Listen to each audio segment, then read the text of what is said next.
사도행전 23장 1절에서부터 11절까지 교독하겠습니다. 사도행전 23장 1절에서 11절까지 교독합니다. 제가 먼저 읽겠습니다. 바울이 공회를 주목하여 이르되, 여러분 형제들아, 오늘까지 나는 범사의 양심을 따라 하나님을 섬겼노라 하거늘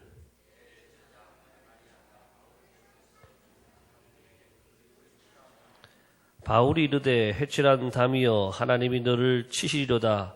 내가 나를 율법대로 심판한다고 앉아서 율법을 어기고 나를 치라 하느냐 하니,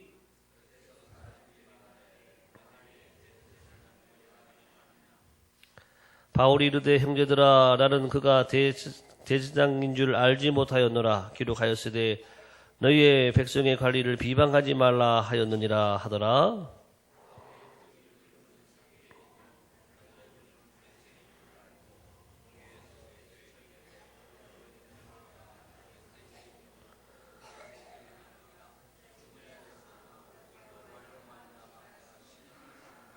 그 말을 한즉 바리새인과 사두개인 사이에 다툼이 생겨 무리가 나누어지니,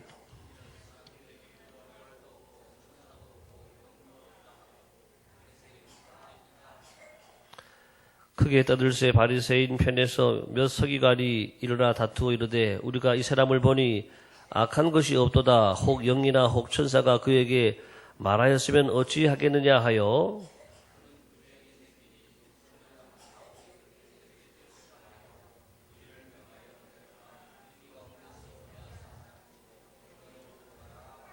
함께 읽겠습니다. 그날 밤에 주께서 바울 곁에 서서 이르시되, 담대하라. 내가 예루살렘에서 나의 일을 증언한 것 같이 로마에서도 증언하여 하리라 하시니라. 아멘. 네, 우리 함께 축복하겠습니다. 성령 충만하십시오. 네. 성령 충만을 덧입으십시오. 할렐루야. 예, 예.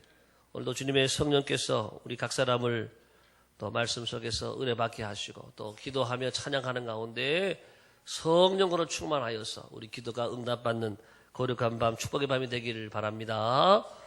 자, 우리가 사도행전 22장에서 23장으로 넘어왔습니다. 자, 22장에서 사도 바울이 예루살렘에서 이렇게 유대인들에게 많은 핍박을 당하고 또 어려움을 당하는 과정 속에서 23장으로 넘어왔습니다. 자, 오늘 말씀 본문을 요약을 한 걸 잠깐 같이 읽어보겠습니다. 자, 시작. 로마 시민권을 통해 위기의 순간을 모면한 바울은 이제 산헤드린 공회에서 정식으로 자신을 변호할 기회를 제공받는다. 그러나 대제사장 아나니아와 변론 초부터 부딪혔고, 그러한 위기에서 바울은 자신이 바리새인임과 부활의 문제로 심판받게 되었다고 밝힘으로 바리새인과 사두개인 사이에 다툼이 생기고 시끄럽게 되자 천부장은 바울을 다시 영문 안으로 들어간다. 그곳에서 바울은 다시 주님의 위로를 받게 된다. 이것이 오늘 말씀 전체의 내용을 요약한 글입니다. 자, 이제 사도 바울이 오늘 어디에 가게 되느냐? 이제 바울이 로마 시민권자였다라고 하는 것. 그래서 바울을 때리려 하다가, 내가 로마 시민권 가진 사람인데 어떻게 시민권인 사람을 이렇게 죄도 정하지 않고 나를 때리려 할 수 있느냐? 깜짝 놀란 거죠. 천부장을 이제 불러와서, 백부장이 천부장을 불러와서 말합니다. 나는 이 시민권을 샀는데 당신도 시민권 있느냐 했더니, 나는 이 시민권 태어날 때부터 가지고 있다. 그렇게 말했다라고 하는 것이지요. 그래서 공회 앞에, 공의회 앞에 세우게 되었다. 이 공회는 이 산헤드린 공회의원을 말하고 있습니다. 자, 산헤드린 공회의원이라고 하는 것이 어떤 곳인가 잠깐 보겠습니다. 산헤드린 공의회라고 하는 것은 유대의 최고 의결 기관이었습니다. 그래서 사도 바울이 여기까지 와서 이제 신문을 받고 또 변론을 하고 이런 이제 결과들이 이제 나오게 되는 것이지요. 자, 유대의 최고 의결기관이니까 모든 것을 여기서 의결할 때 최종적인 권위를 가지고 있고, 두 번째는 대제사장을 제외하고 70명으로 구성해 되어 있습니다. 대제사장입니다. 시장이 아니라 예, 김제시장이 아니에요. 예, 대제시장 나왔는데, 예, 71명이죠, 다 하면은. 그래서 70명으로 구성됐고, 그 다음에 세 번째, 구약의 율법을 해석하고, 또 그것을 국사에 적용하며, 또 율법을 위반한 사람들을 재판하는 일까지 하고 있어요. 그래서 사도 바울이 이 지금 재판 받으러 지금 여기 온 거라고 하는 겁니다. 자, 이 사내들인 공의의 재판은 비단 오늘 바울만 받는 것이 아니라 우리 사복음서에 보게 되면 예수님도 이 사내들인 공의원 앞에 가서 재판을 받았고, 베드로와 요한 또 스데반 사도들을 다 복음을 위해서 복음을 전하다가 이렇게 사내들인 공의에서 재판을 받고 감옥에 들어가고 또 채찍에 받고 그런 고난들을 당했다라고 하는 것입니다. 바로 그 사내들인 공의회에 사도 바울이 왔습니다. 그렇지만 사도 바울이 결코 주눅이 들지 않고 오히려 당당한 모습을 보여주고 있습니다. 자, 오늘 1절에 있는 말씀을 제가 읽어봅니다. 바울이 공회를 주목하여 이르되 여러분 형제들아 오늘까지 나는 범사의 양심을 따라 하나님을 섬겼노라 하거늘. 예, 여러분 그렇습니다. 양심을 따라서 하나님을 믿고 섬기고 양심을 따라서 살아가는 사람들은 당당한 줄을 믿습니다. 예, 어떤 어려움이 와도 어떤 내 핍박이 와도 나를 죽이려 한다 해도 내가 하나님 앞에 당당하고 떳떳하고 정직하면은 예, 당당한 모습으로 똑바로 쳐다보는 거예요. 예, 오늘 말씀을 보게 되면 예, 주목하여 이런 말은 다른 의미에서는 노려보며 이런 말의 의미. 예, 사도 바울이 전혀 기죽지 않고 눈이 살아서 예, 저들을 똑바로 쳐다보는 거예요. 형제들아, 이 말은 또 공식석상에서는 어울리지 않는 표현이지만 이렇게 형제들아 이렇게 불렀어요. 오늘날까지 내가 범사의 양심을 따라 하나님을 섬겼노라. 자, 하나님을 어떻게 섬겼느냐? 예, 사도 바울은 하나님을 범사에 섬겼어요. 항상 섬겼어요. 그리고 항상 섬기면서도 항상 꺼리낌 없이 양심에 부끄럼 없이 양심을 따라서 정직하게 이 하나님을 섬겼다. 여러분, 우리가 하나님을 정직하게 섬기다가 어떤 어려움 앞에서도 여러분 당당해지시기를 바랍니다. 평상시에 믿음 생활 잘하고 평상시에 우리가 하나님 앞에 정직하면 고난이 와도 환난이 와도 두렵지가 않은 거예요. 근데 평상시에 하나님 앞에 잘 못하고 평상시에 자꾸 죄도 많이 짓고 평상시에 하나님 모르게 나쁜 짓도 많이 하고 그러면 어떻게 될까요? 천둥 번개만 쳐도 어이구 무서워하는 거죠.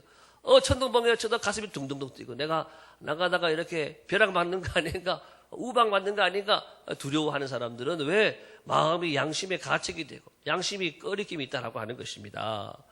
자, 이제 오늘 이어지는 말씀 보게 되면 이제 오늘 이 핵심적인 내용이 뭐냐면 이 바울과 대제사장 이 아나니아와의 이 다툼, 이 부딪힘이 있었다라고 하는 말씀이 2절부터 5절까지 이어지고 있습니다.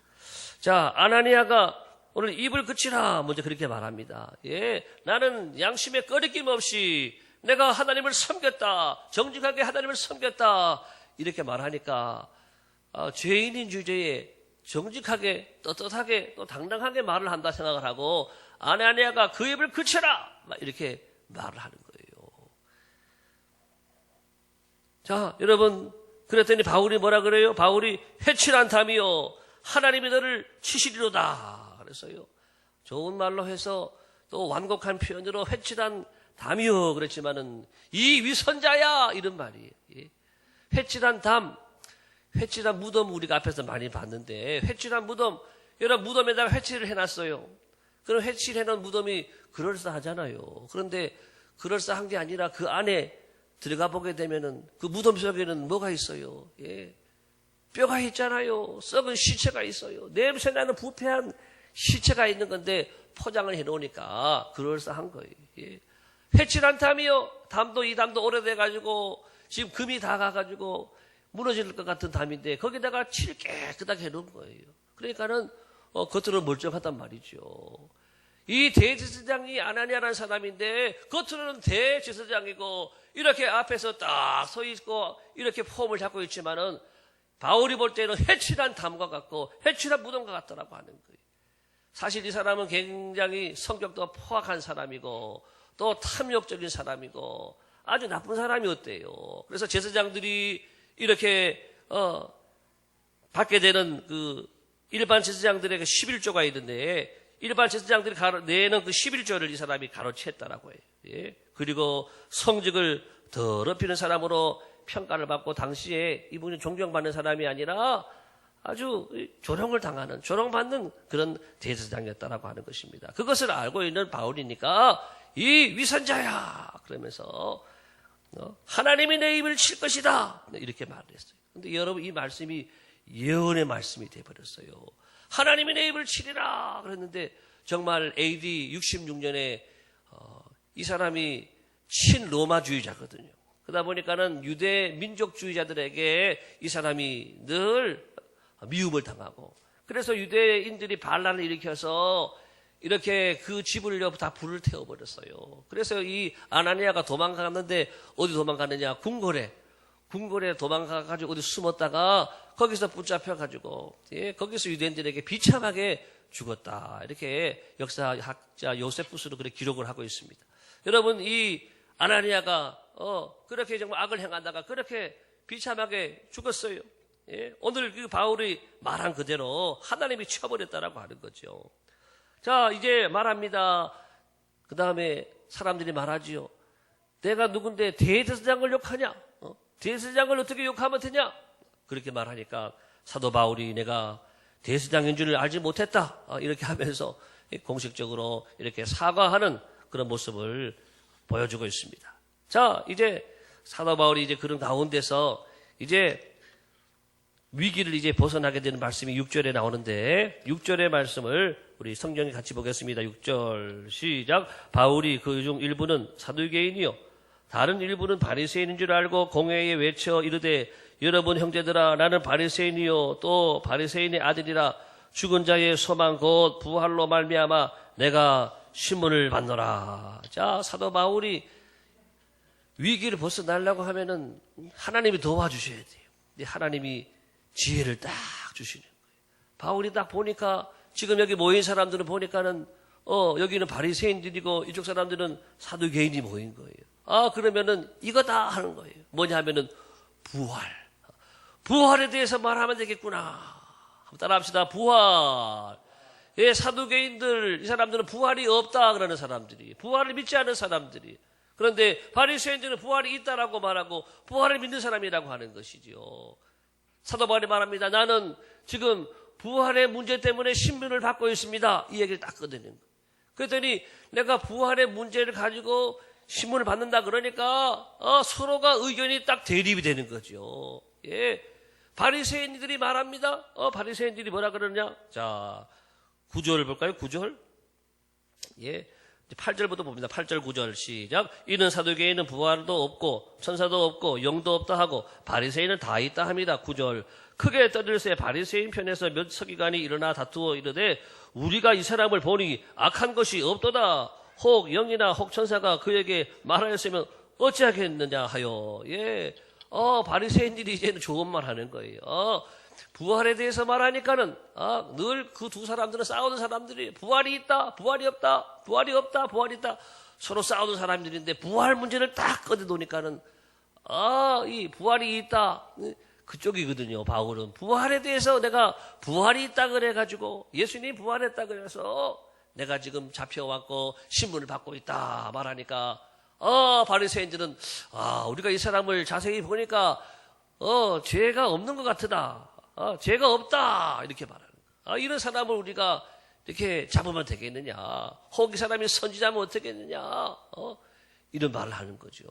그러니까 바리새인들은 없다 그러고 또 사두개인들은 그렇게 했으니까 나쁜 사람이라고 또 죽여야 된다 그러고 또 이렇게 소동이 벌어진 거예요. 그렇게 돼서 자 이제 큰 분쟁이 생겨 5번 봅니다. 큰 분쟁이 생겨 천부장이 군인들을 명해서 바울을 영내로 데려갔다. 자, 바울의 이 말은 어떤 말인가 앞에 한번 보겠습니다. 시작. 바울의 말은 자신을 위기에서 벗어나기도 했고 복음의 핵심을 전하기도 했습니다. 예, 바울의 이 말은 자신을 위기에서 건져내기도 하고 또 이 복음의 핵심을 전하기도 한 이 복음의 핵심을 전하면서도 여러분 부활이 있습니다. 예수님께서 부활하셨습니다. 우리는 장차 죽어도 다시 부활할 것입니다. 이 부활을 말하고 이 위기에서 벗어나기도 하면서 복음의 핵심도 증거하게 됐다. 자, 우리는 위기에서 하나님의 도움을 다 받기를 바랍니다. 여러분들이 사람들과의 사이에서도 위기를 당할 수가 있고 어떤 일 가운데서도 위기에 만날 수 있는데 하나님이 여러분과 함께 계시고 여러분을 도와주시는 줄을 믿습니다. 다윗이 어떻게 했어요? 다윗도 블레셋 왕 블레셋 가드 지역에 가서 가드 왕 아기스 앞에 간 거예요. 다윗이 누구예요? 가드는 누구냐? 어디냐 하면 골리앗의 고향이에요. 골리앗의 고향인데 지금 다윗이 모르고 도망치다가 가드 지역까지 간 거예요. 가드 지역까지. 가드 지역에서 보니까 많이 보던 사람이거든요. 아니 너는 우리 대장 골리앗을 죽인 다윗이 아니냐? 이렇게 나오는 거예요. 그러면 다윗이 뭐죠? 도간에 던지죠. 다윗이 골리앗을 죽였고 바로 골리앗의 고향에 와서 이 골리앗의 이 뭐랄까요? 골리앗의 나라의 사람들, 골리앗 사람들, 블레셋 사람들이 다 있는데 거기 앞에 지금 들어간 거예요. 도간에 던진데 완전히 이제는 빼도 박도 못하는 상황인데 하나님이 다 지혜를 주셨잖아요. 어떻게 해서 빠져나왔을까요? 어린이들 알아요? 어떻게 해서 빠져나왔게요? 다윗이 지금 골리앗 동네에 와가지고 이 블레셋 사람들한테 죽게 됐는데 지금 다윗 혼자밖에 없어요. 어떻게 나왔냐 하면은 침을 질질 흘리는 거예요. 하면서 침을 흘리면서 초점도 흐려지고 여기가 어디지 이러면서 바보 같은 짓 하는 거예요. 미친 채 했다 그랬어요. 미친 채 하니까는 사람들이 뭐 어떻게 됐을까요? 이거 또라이 아니냐? 그러는 거예요. 아니 이런 정신 이상자 아니야? 전에 다윗이 아니네. 내쫓아라! 내쫓아가지고 그래서 살았다라고 하는 거예요. 여러분 하나님께서 우리에게 지혜를 주시는 줄로 믿습니다. 하나님의 사람들에게 지혜를 주시는 거예요.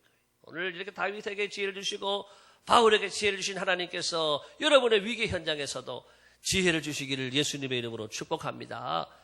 평상시 하나님을 잘 섬기고 정직하게 섬긴 하나님의 사람에게 은혜를 주셔요. 위기에서 벗어나는 은혜를 주시더라라고 하는 것입니다. 자, 이제 오늘 마지막에 나오는 말씀은 이제 주님이 위로해 주시는 말씀이 11절에 나와 있습니다. 자, 말씀을 같이 보겠습니다. 그날 밤에 시작. 그날 밤에 바울 곁에 서서 이르시되 담대하라. 내가 예루살렘에서 나의 일을 증언한 것 같이 로마에서도 증언하여야 하리라 하시니라. 자, 여기 그날 밤에 물론 지금 그날 밤입니다. 그날의 밤, 캄캄한 밤이에요. 그렇지만은 여러분 이 말씀의 의미는 우리 인생의 밤도 되어지는 거예요. 여러분의 인생의 밤에 여러분 정말 깜깜한 밤에 아무것도 보이지 않고 안 보이니까 아무것도 할 수도 없고 또 나 혼자 남아있고 이렇게 답답하고 곤고하고 괴로운 인생의 밤에 여러분 바울을 찾아가신 주님이 여러분을 찾아가시는 줄을 믿습니다. 우리의 인생의 밤에 우리를 모른다 하지 않으시고 가까이 오셔서 나의 등 뒤에서 나를 도우시는 주 나의 인생 길에서 지치고 고나요 매일처럼 주저앉고 싶을 때 나를 어떻게 해요? 밀어주시네. 일어나 걸어라 내가 새 힘을 주리니 일어나 너 걸어라 내 너를 도우리. 할렐루야. 우리 주님이 내 곁에 오시는 거예요. 주님이 내 곁에 오셔서 일어나라. 오늘 말씀에는 담대하라. 여러분 인생의 밤에 찾아오시는 예수님 우리에게 가까이에 오셔서 말씀하시는 거예요. 여러분 우리가 언제 위로받느냐? 주님의 음성을 들을 때 위로받게 되는 줄을 믿습니다. 주의 음성을 내가 들으니 사랑하는 말일세 주 음성 외에는 더 기쁨 없도다. 왜 우리가 어렵고 힘든 상황에서 벗어나지 못하느냐? 주님의 말씀을 못 들어서 그래요. 주님의 위로의 음성을 듣지 못하고 주님의 사랑의 음성을 만나지 못하니까 계속 힘든 거예요. 따라합시다. 주여 말씀하여 주옵소서. 우리는 우리 인생의 고난의 순간에 인생의 밤에 주님의 음성을 듣고 주님의 말씀을 들어야 일어날 수 있어요. 오늘 담대하라 그러잖아요. 담대하라. 바울이 지금 얼마나 무섭겠어요. 바울이 지금 사내들이 공회 앞에서 물론 이렇게 나오기는 했지만은 이제 여러분 사도행전 23장에 보게 되면 우리 뒤에 보면 21절에 그렇게 말해요. 21절 다 같이 볼까요? 21절 시작. 당신은 그들의 청함을 따르지 마옵소서. 그들 중에서 바울을 죽이기 전에는 먹지도 않고 마시지도 않기로 맹세한 자 40여 명이 그를 죽이려고 지금 숨어서 지금 다 준비하고 당신의 허락만 기다리나이다 하니. 자, 이렇게 지금 사도 바울이 지금 한두 명도 아니고요. 바울이 죽기 전에는 먹지도 않고 마시지도 않겠다고 말하는 사람, 맹세한 사람이 40명이라 40명. 예. 그 외에도 아주 많은 사람들이 지금 바울을 다 해하려고 하고 목숨 걸고 죽이려고 한 사람은 40명. 예. 그러니 바울이 두려울까 안 두려울까? 생명에 대한 두려움이 있을 수밖에 없죠. 아무리 바울이었지만은 사람이기 때문에 혼자 있고 하면 또 약해지거든요. 그때 주님이 찾아오셔서 바울에게 이렇게 말씀해 주신 담대하라 두려워 말라 내가 너와 함께 함이니라.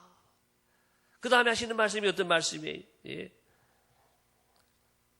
내가 예루살렘에서 나의 일을 증언한 것 같이 로마에서도 증언하여야 하리라. 여러분 이것은 바울에게 하나님이 담대하라 위로하고 힘만 주시는 것이 아니라 로마에 가서도 복음을 증언해야 하리라. 여러분 바울이 살아야 될 이유가 뭐냐 하면은 로마에 가서 복음 증거해야 되기 때문에 주님이 살아야 된다라고 말씀하는 거예요. 이것은 따라합시다. 비전, 새로운 꿈을 보여주시고 비전을 보여주시는 거예요. 내가 로마에 가서도 복음을 전해야 하리라. 예. 사도 바울은 이 하나님이 주시는 다시 꿈을 만나고 비전을 만나고 사명을 다시 만나는 거예요. 사명을. 여러분 사명을 다시 만나는 사람, 꿈을 다시 만나는 사람들은 가슴이 뛰게 되는 줄로 믿습니다. 예. 가슴이 뛰면 힘이 나는 줄로 믿습니다. 예. 우리가 왜 가슴이 안 뛰느냐? 내 사명을 못 만나서 그래. 교회 와도 왜 가슴이 안 뛰느냐? 내가 뭘 해야 될지 모르니까. 예. 여러분 종로 2강에 가면은 뭐가 있죠? 파고다공원이 있잖아요. 파고다공원 가면 누가 와 있어요? 노인들, 어른들 가 있단 말이죠. 제가 거기 가보니까 특징이 뭐냐? 거기 있는 분들은 빨리 안 걸어요. 다 이렇게 걸어요. 다 이렇게 걷고 빨리 걷는 분이 하나도 없어요. 그리고 눈동자는 다 두리번 하는 거예요. 예. 왜? 지금 뭐 마땅히 할 게 없어 온 거예요. 예. 파고다공원에 그냥 놀러 온 거예요. 갈 데가 없어가지고. 예. 갈 길이 분명한 사람들은 빠르게 가는 줄로 믿습니다. 내가 지금 학원에 가야 돼. 빠르게 가는 거예요. 직장에 가야 돼. 빠르게 가는 거예요. 거래처 가야 돼. 빨리 가는 거예요. 예. 목표가 있고 사명이 있는 사람은 힘있게 걸어가고 눈동자도 살아있고 예, 힘이 나는 거예요. 예. 여러분 주님 앞에 사명을 다 만나고 다 내 비전을 다 만나고 가슴이 뛰기를 바랍니다. 예. 새해에는 가슴 뛰는 일을 많이 할 수 있게 되기를 예수님의 이름으로 축복합니다. 예. 시간이 결코 많이 남은 게 아니에요. 예.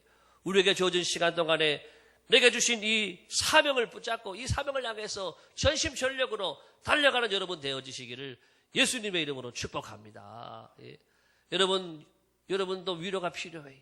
우리는 하나님으로부터 위로를 받아야 돼요. 바울이 받은 것처럼 여러분들도 하나님으로부터 위로를 다 받으시기를 바랍니다. 예. 또 우리는 하나님으로부터 위로 받지만 또 우리 사람들 통해서도 위로를 받아야 돼요. 사람들 통해서. 다윗이 이렇게 쫓겨다닐 때에 누가 위로해 주느냐? 이 요나단이 사울 왕의 아들이잖아요. 그런데 다윗에게는 또 제일 친한 친구예요. 다윗이 어려움을 당할 때, 쫓김을 당할 때에 요나단이 친구가 되어주고 위로자가 되어주는 거예요. 예. 또 우리 바나바 있죠, 바나바. 바나바의 뜻이 위로자라고 하는 거예요. 바울도 늘 친구 되는 바나바가 곁에서 위로해주고 도와주더라고 하는 것입니다. 사랑하는 성도 여러분, 여러분 곁에 있는 성도들에게 위로자가 되기 바랍니다. 다 도움을 주고 격려자가 되고 위로자가 되어서 서로 힘을 공급해 주시기 바랍니다. 그래서 우리가 위로받고 살아야 돼요. 위로받고. 여러분만이 아니라 담임 목사도 마찬가지입니다. 저도 위로받고 살아야 돼요. 주님으로부터 위로받고 여러분들을 통해서 늘 위로받고 격려받고 그래야 살게 되는 거예요. 어떤 목사님이 간증하는 걸 들었는데 그 목사님 교회가 꽤 큰 교회예요. 그런데 그 목사님 교회의 게시판에다가 어떤 사람이 막 글을 올리는 거예요. 그 글을 읽어보니까는 말도 안 되는 글이고, 목사님이 그런 적도 없는데 그렇게 파렴치한 사람으로, 나쁜 사람으로 모는 그런 글을 썼는데, 예? 댓글에다가 사람들이 쓰는 거예요. 뭐라 썼느냐 하면 댓글에다가, 아유, 우리 목사님 그런 목사님인지 몰랐네. 예? 나는 목사님에 대해서 실망했습니다. 이런 글이 계속 올라가는 거예요. 이 목사님이 그거 보고 목사가 되시니 그것도 하나하나 또 답변하는 것도, 그런 것도 또 그렇고 해서 그렇게 하지도 못하고, 예, 마음이 얼마나 괴롭고 힘든지. 그래서 하나님 앞에 눈물로 기도하면서 다 내려놓고 있는 그대로 다 고발하는 거죠. 하나님, 내가 이렇게 하지 않았는데 이렇게 했다고, 나를 나쁜 사람으로 내게 실망했다고, 내가 이런 상태에서 어떻게 말씀을 전합니까? 나한테 실망한 성도들한테 내가 어떻게 말씀을 전합니까? 그렇게 이 목사님이 눈물로 기도하는데 하나님이 다 말씀해 주시는 거예요. 너는 그것 때문에 그렇게 힘드냐? 나는 매일같이 그 소리 듣는다 그러는 거예요. 하나님은 나는 매일같이 그 소리 듣는다라고 하는 거예요. 여러분 안 그래요? 전 세계 수많은 성도들이 하나님 저 실망했습니다. 여러분 그런 기도 해본 적이 있어요, 없어요? 하나님 도와주실 줄 알았는데, 하나님 거기서 나를 붙들어 줄 줄 알았는데, 나를 이기해 줄 줄 알았는데 나를 버리셔요? 예? 나와 함께 않으셔요? 내가 얼마나 잘 믿었는데, 내가 얼마나 충성했는데 하나님 실망했어요. 여러분 그중에 그런 기도 해본 분이 아마 있을 거예요. 손 한번 들어보세요. 그런 기도 해보신 분. 다 발 들었는가 봐요. 손을 안 들고. 예, 있단 말이죠. 전 세계 성도들이 기도 생활하고 교회 생활 열심히 하지만은, 예, 하나님 앞에 때로는 원망하고 불평하고 하나님께 실망했다는 말을 했단 말이죠. 이 목사님이 그 말씀을 하나님께서 감동해 주시고 그 말씀을 들은 다음에, 예, 다시 힘을 냈다라고 하는 거예요. 예, 여러분 그렇습니다. 여러분 우리는 하나님을 믿습니다. 따라합시다. 하나님을 믿습니다. 예, 여러분 믿어야지 영광의 역사가 일어나는 줄로 믿습니다. 믿음의 영광을 보는 거예요. 하나님도 믿어야지 영광을 보는 거고, 예, 여러분 남편도 믿으시기 바랍니다. 예, 아내도 믿으시기 바랍니다. 예. 저도 집사람 믿어요. 집사람이 예를 들어서 누가 그래요. 사모님이 나이트클럽 갔다 왔다. 아유, 그러면 저는 믿어요. 그 전도하러 갔다 왔겠지. 그렇게 믿는 거지요. 예. 거기 뭐 바람 피러 갔겠어요. 예. 믿어야지 행복하고, 믿어야지 건강한 가정이 되고, 믿어야 좋은 일을 낳는 거예요. 한 가지 안 믿고, 이야, 그랬어? 그럴 리가 있나? 그럴 리는 없어. 우리 믿어야 돼. 절대로 그렇게 말해야지. 아, 그랬단 말이야. 정말 나쁜 사람이네. 정말 실망했어. 이런 사람에게는 은혜가 안 가는 거예요. 예? 따라합시다. 문제를 나누면 은혜가 사라지고, 은혜를 나누면 문제가 사라진다. 할렐루야. 은혜를 나누는 곳에, 은혜가 덮어지는 곳에 문제는 다 떠나가 버리는 거예요. 한번 따라합시다. 믿습니다. 더 크게 할까요? 믿습니다. 그래, 우리 윤재도 잘하고 윤호도 잘하고 주찬이도 잘하고, 예? 은찬이는 안 하냐? 어디 갔어? 예. 우리가 이렇게 교회에 나와서 좋은 걸 배워야 돼. 예, 믿습니다. 예? 서로 믿어주고, 예? 하나님을 믿고 의지하는 사람들에게 하나님께서 위로해 주시고 하늘의 은혜와 복을 더해 주시고 축복해 주실 줄로 믿습니다.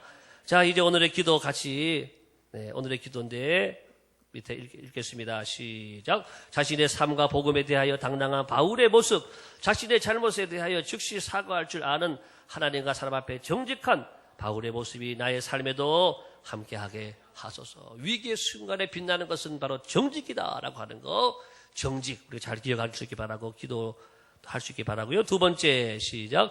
인생의 밤에 바울을 찾아가신 예수님, 내가 지치고 힘들 때 내 곁에 오셔서 위로와 힘과 용기를 주시고 꿈과 비전을 보여주소서. 네, 우리 인생의 밤에도 여러분 찾아가 주셔서 우리에게 위로와 힘과 용기, 꿈과 비전을 주시도록 오늘 기도하는 밤이 되기를 바랍니다. 자, 오늘 같이 함께 찬양하고 기도하겠습니다. 찬양팀 나오고